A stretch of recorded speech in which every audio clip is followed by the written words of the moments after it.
तुम्हें बिना पता चले ही मेरे अकाउंट से पैसे गायब हो गए। उसके बाद मेरे पास आकर सस्पेंस थ्रिलर की कहानी सुना रहे हो।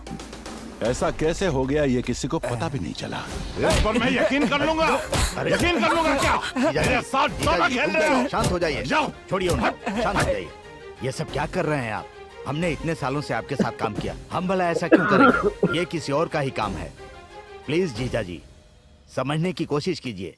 देखिए जीजा जी, हम आपके पैसे लेंगे, हमारे ऊपर भरोसा नहीं है क्या? कैसे रहेगा? मतलब एक ही बार में करोड़ों रुपए गायब करने का प्लान बनाया तुम लोगों ने। सही कह रहे हैं जीजा जी। आपके पैसे उड़ाने के लिए इतने दिन हमारे पास नहीं थे क्या? हमारे पास कंप्यूटर पर बैठकर हैक करने वाले बहुत लोग हैं, पता है? इधर इधर बताओ। इधर आओ, बोलो। छोड़ दीजिए, इसे क्यों मार रहे हैं सर? आजकल अकाउंट ऑनलाइन हैक करने का ट्रेंड चल रहा है सर। ऑनलाइन से? हाँ जीजा जी, हमसे अनजान रहकर हमारे अकाउंट को हैक करके पैसे गायब कर दिए। मतलब ये कोई और नहीं, हमारे बारे में जानने वाला आदमी है। अभी तक इस तरह की हैकिंग करने वालों को पकड़ा नहीं गया है सर। जहाँ तक मैं जानता हूँ सर, ये कोई एक्सपर्ट सॉफ्टवेयर इंजीनियर का काम है। क्या भाई, क्या हाल फिलहाल तुम में से किसी ने मेरे अकाउंट का नंबर शेयर किया था क्या? थोड़ा सोच कर बताओ। सोच क्या रहा है बता। सर उस दिन वो स्टूडेंट्स आए थे ना, उनको दिया था। मैं तेरा सर फोड़ दूंगा। मारो इसको, मारो।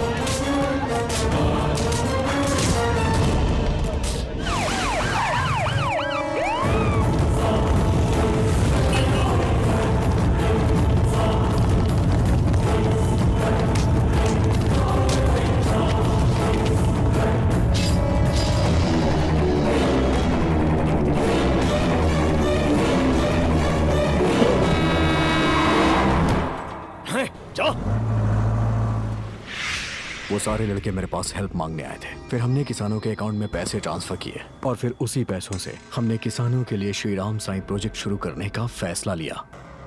लेकिन वो मंत्री बीच में दरार बन गया। मैंने उन लड़कों को उससे होशियार रहने के लिए कहा और पीएम से मिलने के लिए मैं दिल्ली चला गया।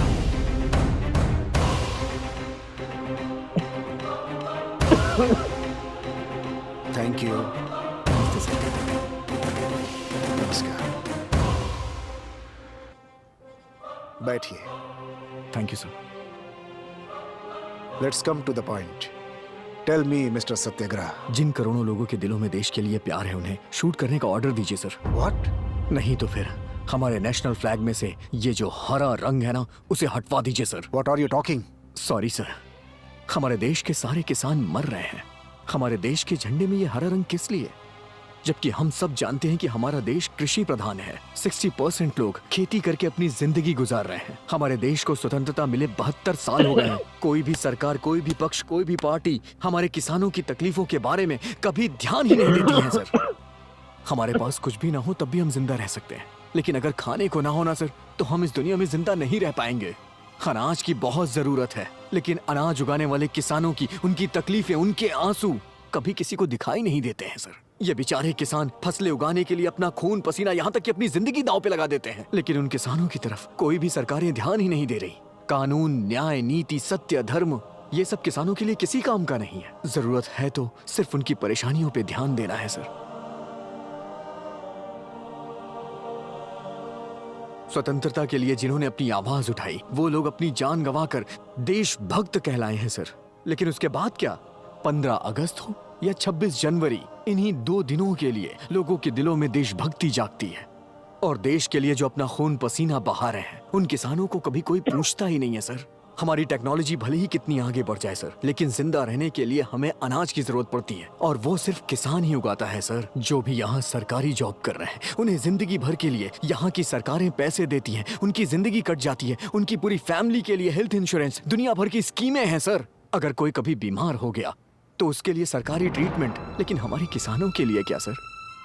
एक आंगनबाड़ी की टीचर से लेके गवर्नर तक के लिए सरकार ने सैलरी तय की है, लेकिन एक किसान जो फसल उगाता है उसका वो दलाल रेट तय करते हैं। अगर यही रेट सरकारें तय करने लग जाएं, तो इन दलालों की चेन ही टूट जाएगी। अगर कोई किसान आत्महत्या कर ले तो उसे मुआवजे में 5 लाख मिलते हैं। बैंक उसका कर्जा माफ कर देता है, इसीलिए किसान आत्महत्या कर लेते हैं। बल्कि इसके बजाय किसानों को मजबूत बनाने के लिए कोई अच्छी व्यवस्था लाई जाए। सबको एक समान अधिकार मिले, सबका एक साथ लाभ हो। तो अंबेडकर साहब ने कानून बनाया जिससे देश की व्यवस्था सुदृढ़ हो गई। तो फिर आजादी के बाद से लेके अभी तक किसानों के लिए कोई कानून क्यों नहीं बना है सर? स्वच्छ भारत का मतलब हाथ में झाड़ू लेके गंदगी साफ करना नहीं है, बल्कि गंदगी साफ करने वाला वो गरीब एक राजा की तरह जिए, तब हमारा भारत स्वच्छ बनेगा। किसान ही नहीं होंगे तो फिर क्या बचेगा? अगर किसानों के साथ अत्याचार हो गया हो तो मैं क्षमा चाहता हूँ।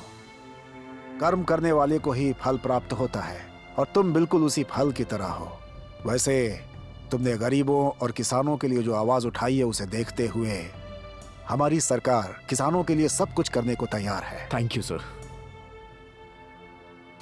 बोलो क्या चाहते हो तुम? आई लव माई कंट्री कहने वाले लोग I love my people, I love my farmer कहने चाहिए। दलालों का जाल खत्म होना चाहिए। हमारे किसान देश की सच्ची सेवा करते हैं, ऐसा आदेश पारित करना चाहिए सर। इस फाइल में हमारे देश के सारे किसानों की मांगे लिखी हुई हैं सर। भगवान के लिए आप इस पे नजर डालिए। आपकी सरकार पे हम सभी को बहुत भरोसा है सर।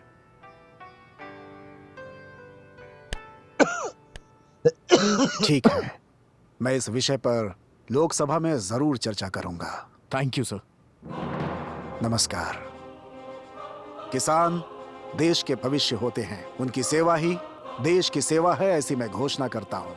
किसान के फसल की हमारी सरकार एक रेट फिक्स करेगी और आगे से ये काम देश की सरकारों का ही होगा। और भ्रष्ट दलालों के ऊपर सरकार कड़ी से कड़ी कार्रवाई करने का वचन लेती है।